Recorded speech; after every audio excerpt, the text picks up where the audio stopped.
Okay, this is a video for Pisces. Any Pisces who finds himself here, who needs a little something as we go from the Virgo new moon today, this morning early, to the to your Pisces full moon. That's coming up in a couple weeks. And things that were maybe up in the air or decisions that were made around about your birthday time maybe are being revisited now in the new light, in the light of the new, or further understandings that have, or further developments since that time, okay? Um, and I also wanted to say to you that we are in a grand earth trine right now. Water and earth are both the more receptive signs, rather than the more active of air and fire. Okay. I'm not feeling like receptive is not quite the right word, but anyway, we're going to look at what energies you might in particular have available to work with in this grand trine, and then also just sort of what tenderness, what consecration, and what exaltation you need or is potentially available to you in this 2-week period here at the beginning of September 2019. Oh my goodness, something is sounding. It's either my laundry or the neighbors. Okay, you have the Chariot for Uranus and Taurus here. The Chariot. So things are moving quickly toward a sense of justice, a sense of wholeness, a sense of grand possibility beyond any restriction that may have been upon you. It's Harriet Tubman here as the Chariot. There is a lot of potential for great, important, and redemptive shift and change in your life, and a freedom that you may have only thought you might dream of, but you are making it actually happen. And there's a joy in that. There's a joy in that. There's a joy in that. And there's clarity. There's clarity coming from that and as part of the action of that. Okay. I'll use the older deck for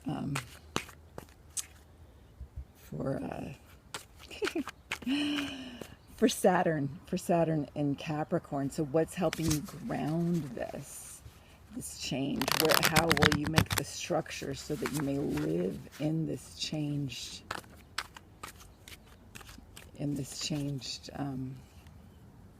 the world, the entire world is oh shoot, was I holding the right cards in the right place for you?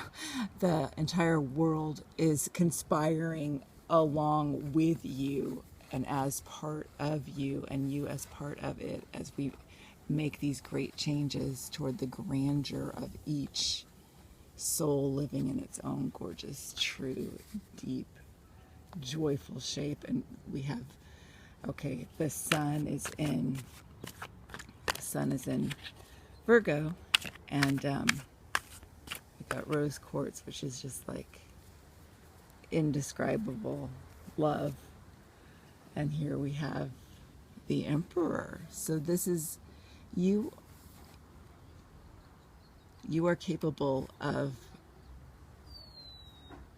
this change, of being of a piece with the planetary changes and the societal changes and the personal changes that lead us into this unknown future, but a future that we have great hope and trust in, as we have trust and reverence each for ourselves. Where do you need tenderness? In the Five of Wands, you need to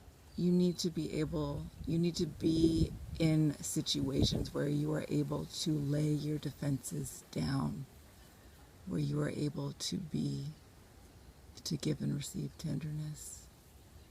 You need to take care with where and with whom and how you spend your time, what you take in.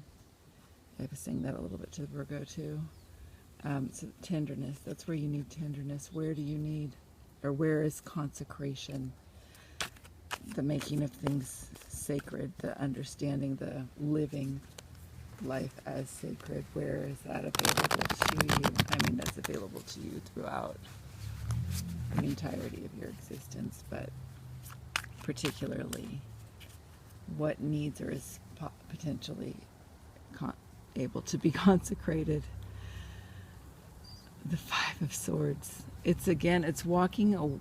It's this card is often seen as walking away from battle, and coming right after.